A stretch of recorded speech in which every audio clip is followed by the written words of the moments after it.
Selamat pagi Bapak Ibu dan Saudara yang dikasih Tuhan. Kita berjumpa lagi dalam kanal YouTube GKI Sangkrah pada pagi ini. Marilah sebelum kita merenungkan firman Tuhan, kita datang kepada Tuhan di dalam doa. Mari kita berdoa. Tuhan Bapa kami yang di surga, kami bersyukur atas karya-Mu dalam malam hari yang telah kami lewati.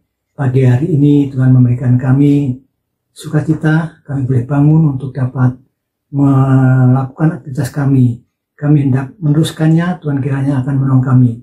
Namun demikian kami hendak menyisihkan waktu bagi kemuliaan nama-Mu. Kami hendak mengikuti atau memuliakan segala firman-Mu di pagi ini. Tuhan terima kasih biar kami dapat mempergumulkan firman-Mu di waktu yang telah Tuhan berikan pada pagi ini. Kepadamu kiranya Roh Kudus datang dalam hati dan hidup kami, sehingga kami boleh merenungkannya dan melakukannya firman-Mu itu dalam kehidupan kami sepanjang hari. Tuhan juga ampuni celah dosa kami, agar kami lebih layak untuk dapat meneruskan dan memenuhi firman-Mu di pagi ini. Doa ini kami pinta dalam Putra-Mu yang tunggal, Tuhan kami Yesus Kristus. Amin.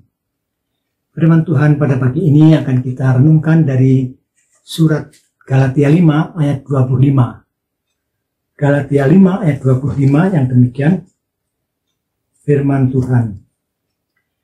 Jikalau kita hidup oleh roh, baiklah hidup kita juga dipimpin oleh roh. Bapak Ibu yang dikasihi Tuhan Yesus Kristus, tema kita pada pagi ini adalah hidup menurut saja. Bapak Ibu yang dikasihi Tuhan Yesus, mengapakah kita begitu setia mendengarkan dan menyaksikan renungan YouTube GKI Sangkrah di setiap pagi hari ini? Dan setiap pagi hari kita merenungkan dan mengumpulkan dan menyaksikan di kanal YouTube GKI Sangkrah. Ataukah karena kita fanatik dengan salah satu pembicaranya, atau karena memang menjadi salah satu cara kita berrelasi dengan Tuhan, karena cara apa saja merupakan bagian dari usaha kita untuk mengukur apakah hidup kita ini sudah dipimpin oleh roh. Bapak Ibu yang dikasihi Tuhan Yesus Kristus, kita tidak terlepas dari pergumulan keputusan hidup kita ini.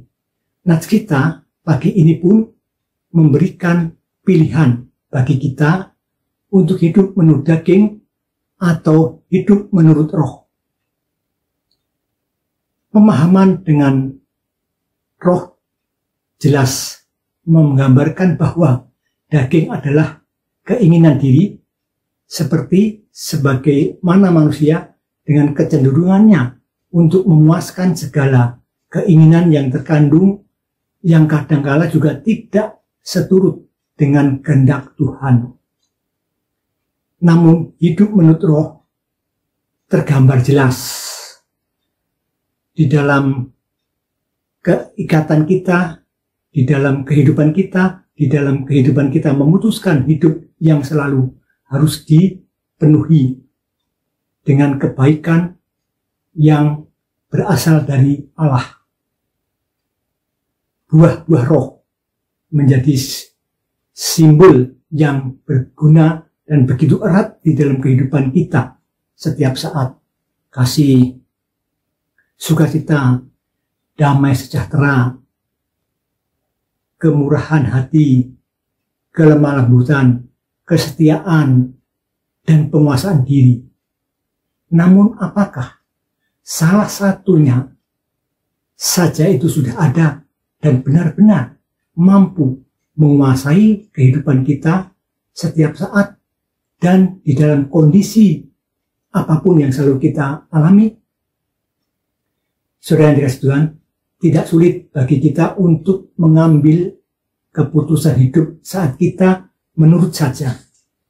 Menurut saja lebih mudah dibandingkan dengan harus mempertimbangkan beberapa hal sekaligus.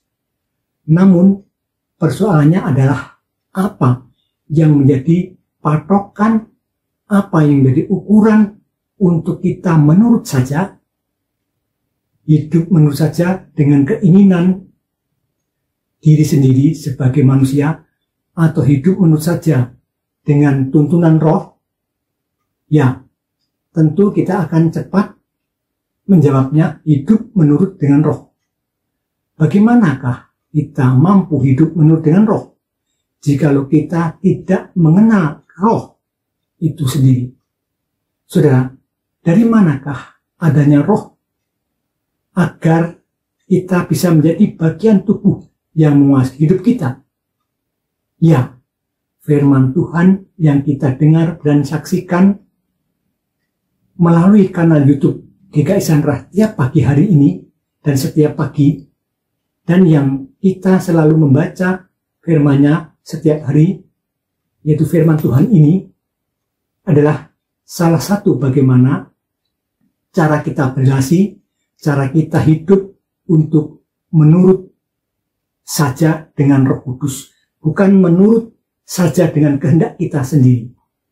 Oleh sebab itu, Ibu Bapak dan Saudara yang dikasihi Tuhan, marilah di dalam kehidupan kita tak jenuh-jenuhnya kita untuk mengolah, melakukannya firman Tuhan yang sesuai dengan kehendak Tuhan, yaitu hidup menurut roh.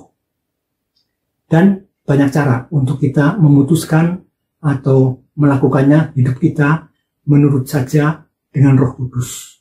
Jadi tidak hanya kita hidup dikuasai oleh keinginan kita, tetapi kita hidup dikuasai oleh roh, kasih, sukacita, kedamaian, dan kesejahteraan, kelemah lembutan, dan penguasaan diri. Salah satunya harus ada di dalam kehidupan kita. Itulah yang dinamakan hidup menurut saja dengan Roh Kudus. Kiranya firman Tuhan pada pagi ini memberikan pandu dan kompas dalam kita menjalani hidup dan pekerjaan yang kita lakukan di pagi ini hingga sampai saatnya nanti. Tuhan memberkati kita semua. Amin. Kita berdoa. Terima kasih Tuhan kalau pada pagi ini kami boleh diingatkan bagaimana kehidupan kami yang menurut saja keinginan kami sendiri. Kami diingatkan bagaimana kami harus hidup menurut roh. Dalam buah-buah roh dikatakan ada kasih, sukacita, kedamaian, dan kesejahteraan, serta penguasaan diri. Namun kalau kami meneliti kehidupan kami, ya Allah, mungkin buah-buah roh itu hanya satu yang ada di dalam kehidupan kami, satu pun kadangkala tidak kami untuk dapat melakukannya. Ya Tuhan, inilah kami manusia yang kadangkala hidup menurut keinginan dan roh kami sendiri. Melalui pagi ini kami diingatkan bagaimana kami harus hidup menurut saja dengan Roh Kudus. Bukan hidup menurut saja menurut kemauan kami sendiri, keinginan kita sendiri. Ya Tuhan, ajar kami dan tuntun kami dengan Roh yang Kudus, kiranya Engkau sendiri yang menguasai kami, agar kami boleh untuk hidup menurut Roh Kudus. Terima kasih Tuhan, di tahun yang baru ini kami boleh hidup untuk tidak keinginan kami sendiri, tetapi kami boleh hidup untuk terus meneruskan karya Allah di dalam Roh Kudus ini. Sehingga kami boleh untuk melangkah di dalam tahun yang telah Tuhan berikan pada tahun 2024 ini dengan baik. Ampuni dosa dan salah kami sepanjang kami merenungkan firman-Mu. Ini doa kami, sertai kami dalam kami melakukan aktivitas kami ataupun pekerjaan-pekerjaan yang hendak kami kerjakan. Dalam nama-Mu Tuhan kami Yesus, doa ini kami pinta dan kami mohon. Amin.